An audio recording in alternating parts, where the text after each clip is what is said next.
என் முதல்கள் வணக்கங்கள். அனைவருக்கும் என் இனிய காலை வணக்கம். என் பேர் ஹரிகிருஷ்ணன். நான் 5ஆம் வகுப்பு படிக்கிறேன். நான் இன்று மகாகவி சுப்பிரமணிய பாரதியார் அவர்களை பற்றி பேச போகிறேன்.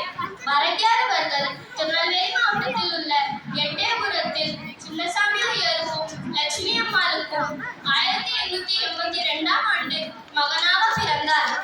அவரின் இயற்பெயர் சுப்பிரமணியன் என்றாலும் சுப்பையா என்று அழைக்கப்பட்டார். சுப்பிரமணியனின் தாத்தா ராமசாமி ஐயர் தான் முதலில் அவருக்கு தமிழ் கற்றுக் கொடுத்தவர். தன்னுடன் 7 வயதிலேயே தமிழ் மீது தீராத காதலும் வற்றாத கவி புலமையும் கொண்டவராக திகழ்ந்தார்.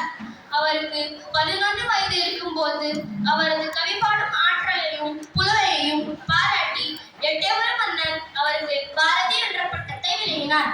அன்றிலிருந்து சுப்பிரமணியன் பாரதியார் என்று எல்லோராலும் அன்போடு அழைக்கப்பட்டார்.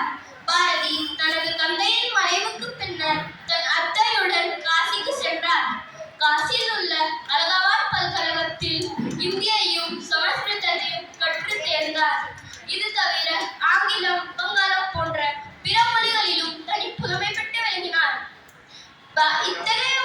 இத்தனை மொழிகளிலும் தனி புலமை பெற்றதால் தான் யாவறிந்த மொழிகளிலே தமிழ் மொழி போல் இனிதாவது எங்கும் காணும் என்று பாடி நம் தமிழ் மொழியை பெருமைப்படுத்தினார்.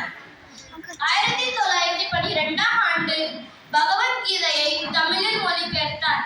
கண்ணன் பாட்டு, குயில் பாட்டு, பாஞ்சாலி சபதம், புதிய ஆத்திச்சூடி போன்ற புகழ்பெற்ற காவியங்கள் பாரதியாரால் எழுதப்பெற்றன. 1903ஆம் ஆண்டு இந்தியா என்ற வார இதழையும் பாரதம் என்ற ஆங்கில இதழையும் பொறுப்பேற்று நடத்தினார். இந்தியா